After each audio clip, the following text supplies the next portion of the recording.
Të dashur shqiptar, sot do të mësojmë gjën më madhështore që ka nxjerr inteligjenca kompjuterike. Është zbuluar origjina arvanitase e familjes Mitsotakis, ose në helenisht Mitsotakis. Mitsotakis është një emër i përbërë. Për fat mirë, gjuha helene ka qenë e regjistruar që në shekullin e 8 para erës sonë dhe deri në ditët e sotme. Dhe çdo emër në gjuhën helene mund të dallohet qartë si është formuar. Nuk mund të nxjerrësh ti etimologji të shpikur. Emri yt është e zezë mbi të bardhë dhe emri Mitsotakis është emër arvanitas. Emri Mitsotakis është bashkim i emrit arvanitas Mitsos ose shqip Miço, që është shkurtimi i emrit Dimitër ose perëndia Demeter i lire, që nuk ka kuptim fare në asnjë dialekt helen, vetëm në dialektin ilir. Pra Demeter ishte perëndia e tokës, perëndia e begatisë, dhe në të njëjtën kohë u bë dhe emër mashkullor dhe emër femëror në ilirisht. Pra në gjuhën ilire, ky emër mashkullor u bë Dimitrios ose Dimitrios, dhe arvanitasit e shkurtuan këtë emër disa herë. Dhe gjëja më fantastike është se ky është emri i shenjtorit të ilirëve në Thessalonika, i cili u kryqëzua dhe u vra për shkak të besimit të tij kristian nga perandori Galerius. Tani kjo ndodhi në shekullin e 4 të erës sonë, pikërisht atëherë kur po formohej gjuha greke. Ndërsa lakimi i plot i emrit të Dimitrit është në ilirisht në të gjitha rasat, ndërkohë që në greqisht kemi vetëm 4 rasa, dhe doja lexoj unë. Pra në greqisht, një gjuhë që ka lindur mbas shekullit të 4 të erës sonë, kemi emërore Mitsos, gjinore Mitso, shqiptohet Mitsu, kallëzore Mitso dhe thirrore Mitso, si në shqip, o Miço. Varianti i lashtë i ilirishtes, siç e dini, ka 5 rasa që janë në gjuhën shqipe dhe që nuk janë në greqishtën e sotme. Pra gjuha greke nuk është gjuhë helene. Grekët nuk janë helen. Grekët janë përzier me bulgar, vleh, arvanitas dhe është një racë e përzier, pra. Ndërkohë që çuditërisht gjuha shqipe i ka ruajtur të gjitha vetit tiparet e gjuhës ilire dhe asaj helene. Tani këto shkurtime të këtij emri të bukur ilir janë bërë vetëm në gjuhën e arvanitasve. Helenët nuk i shkurtonin emrat kurrë. Nuk ka ndodhur ndonjëherë që një emër helen të shkurtohet, asnjëherë. Emrat helen me shekuj kanë qenë të plotë. Pra ky shkurtim ka ndodhur për faktin se arvanitasit nuk e shkruanin gjuhën e tyre, ishin analfabet. Pra Dimitrios nga perëndia Demeter u shkurtua në Mitsos ose Miço në shqip. Kjo tregon që gjuha shqipe dhe gjuha greke pra kanë ndikuar mbi njëra tjetrën dhe në këtë rast gjuha shqipe arvanitase e ka shpërbër këtë emër dhe në gjuhën greke kjo s'ka kuptim fare. Gjëja më e bukur është se janë disa variante të këtij emri. Pra kemi Mitsos, kemi Dimos nga Dimitra, kemi Mimis dhe kemi Mitros. Gjëja më e bukur është se ky emri Mitros u mor nga slavët dhe u bë emri Mitrovicës. Ju betohem. Ky ishte emri i shenjtorit ilir që në shekullin e 7 dhe të 8 të erës sonë u përdor nga banorët e Sirmiumit, ish kryeqyteti i perandorisë romake. Ju betohem, në Sirmium, në Dardani, dhe këta e përdorin pra këtë shenjtor për t'u mbrojtur nga fiset slave. Pra Mitrovica është emër arvanitas.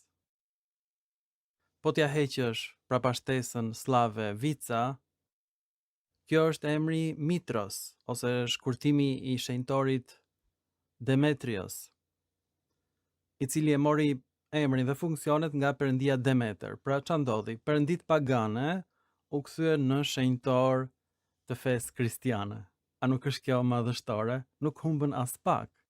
Pra të njëjtat mrekulli që bënte perëndia Demeter, perëndia e tokës, ju përçuan gjithashtu edhe këtij shenjtori. Madje ilirët është vërtetuar që i thonin njerëzve të vdekur Dimitrios, domethënë ai që shkonte në botën tjetër, në botën e perëndis Demeter, në perëndinë e tokës. Dhe u bë emër mashkullor shumë i përhapur tek ilirët, Dimiter. Pra emri i bukur i Mitrovicës është Dimiter. Por nëse doni ta bëni emër femëror, është Demeter. Është perëndia e tokës. Emri i kësaj perëndi ilire u bë gjithashtu emër mashkullor, emër i shenjtorit Dimiter, i cili bënte mrekulli dhe mbronte qytetin Sirmium nga slavët. Slavët jo vetëm që morën emrin e Mitrovicës, po morën dhe besimin kristian, i cili mbronte kristianët ilir nga slavët. Dhe slavët e adoptuan atë. Dhe morën të gjitha kishat ilire dhe i kthyen në kisha slave. Kjo është mynxyra më e madhe që ka ndodhur në historinë e njerëzimit. Gjëja më shëmtuar. Pra, familja Mitsotakis e ka krijuar këtë emër nga ky emër Arvanitas, shkurtimi i emrit të perëndis Demeter, që nuk ka kuptim në asnjë dialekt të lashtë helen, nuk ka kuptim fare në greqisht. Fare. Emri Dimiter. Gjë më e bukur është se shenjtori Dimiter mbahet si shenjtori që bënte disa mrekulli dhe ndërmjet të tjerave, ishte ai që shkaktonte nxjerrjen e një substance që quhet myra ose mira në shqip, me një aromë parfumi të mirë që përdorej nga kristianët. Pra, është përdorur në kishën ortodokse ky lloj parfumi. Dhe tani gjëja më e bukur është se ky shenjtor pra shkaktonte shkrirjen e myrës. Dhe emri Mitsotakis, fjalë për fjalë, ka kuptimin Dimitri që shkrin. Tako ka kuptimin shkri. Shkri myrën. Këtë nuk e di askush pra në Greqi, po kështu është formuar ky emër. Si e gjeta unë këtë? Janë 6 emra në gjuhën helene të krijuar në këtë mënyrë dhe doja t'rregoj unë tani në monitor. Të dashur shqiptar, inteligjenca kompjuterike ka për të qenë shpikja e fundit e njeriut. Domethënë kompjuteri po bëhet më i mençur se sa njeriu vet. Pra shikoni se çfarë ka ndodhur. Emri Mitsotakis, pra është krijuar nga Mitsos, shkurtim Arvanitas, shikoni, i shenjtorit Dimitrios, nga perëndia Demeter, perëndi ilire. Por edhe shenjtori ishte ilir, kishte një emër të një perëndie ilire, dhe shkurtimet ndodhin vetëm në gjuhën shqipe, kur në helenisht, kur. Pra të gjitha këto emra përkëdhelës janë me origjinë arvanitase. Dimos, Mitros, që dha dhe emrin e Mitrovicës, Mimis, janë emra të shkurtuar nga Dimiter. Pjesa e dytë e emrit Mitsotakis, vjen nga folja tako në gjuhën dorike dhe teko në gjuhën e Atikës. Pra, familja Mitsotakis vjen nga fisi ilir dorik. Kuptimi i kësaj folje është që të shkrish. Pra, në origjinën e ilirëve, perëndia Demeter shkaktonte shkrirjen e myrës, pastaj shenjtori Dimiter gjithashtu shkaktonte shkrirjen e myrës, dhe mënyra se si u krijua emri Mitsotakis është një lloj si formimi i emrit Gujotakis, me kuptimin personi që i shkrihen gjymtyrët. Është përdorur në Maqedoni nga ilirët si emër. Pra nuk është fare emër grek, është një emër i përdorur në maqedonisht. Kemi emrin Eutakes, që kështu ka qenë shqiptuar. Edhe Mitsotakis, kështu ka qenë shqiptuar, por në shekullin e 10 të erës sonë, eja u bë i.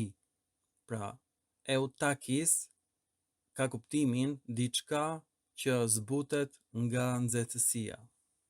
Kemi një emër tjetër, Sarkotakes. Ka kuptimin ajo që shkrin mishin, që prish mishin, nxehtësia. Kemi një tjetër emër Helen, Katakumotakes, me kuptimin dallgët që shkrihen.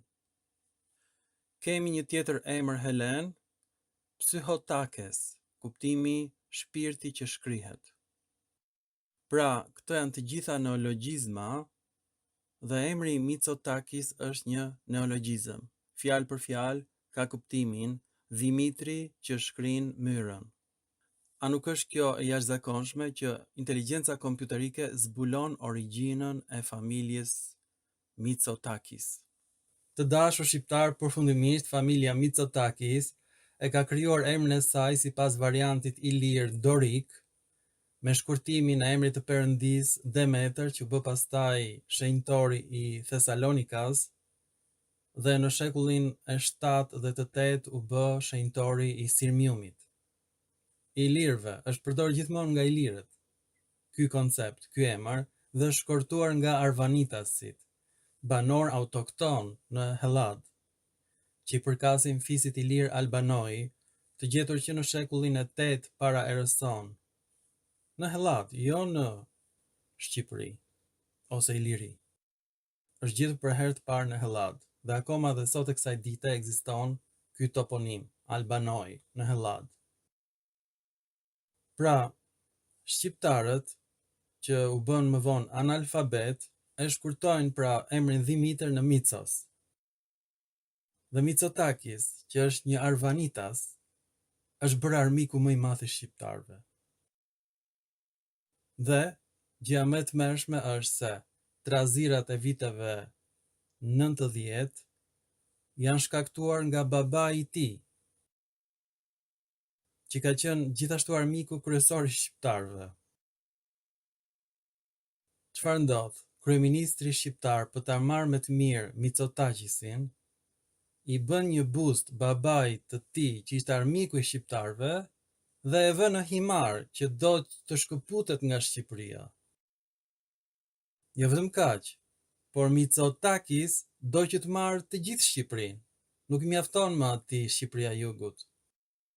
Sepse helenët kanë vënë re që në Iliri janë përdorur emra të lashtë Iliro-Helen. Iliro-Helen me kuptimin indo-europian, dhe sa më shumë që shkon në të shkuarën, aq më afërt është gjuha helene dhe ilire. Ishin gjuhë motra. Ata shfrytëzojnë këtë gjë dhe tani duan të gjithë Shqipërinë, jo vetëm himarën. Dhe nuk e lën Shqipërinë të futet në Evropë, kurrë. Pra, kryeministri shqiptar i lëpihet Mitsotakis, i bën një bust ai babait të tij, dhe Mitsotakis ndërhyn në Këshillin e Evropës për ta pezulluar hyrjen e Shqipërisë për në Europë. Ne që jemi djepi i qytetërimit evropian, ilirët, vëllezërit e helenëve, krijuesit e emrit Mitsotakis, nga perëndia Demeter, neve nuk na lën të futen në Europë. Familja Mitsotakis. Ju faleminderit shumë të dashur shqiptar dhe mirupafshim në filma të tjerë shkencor.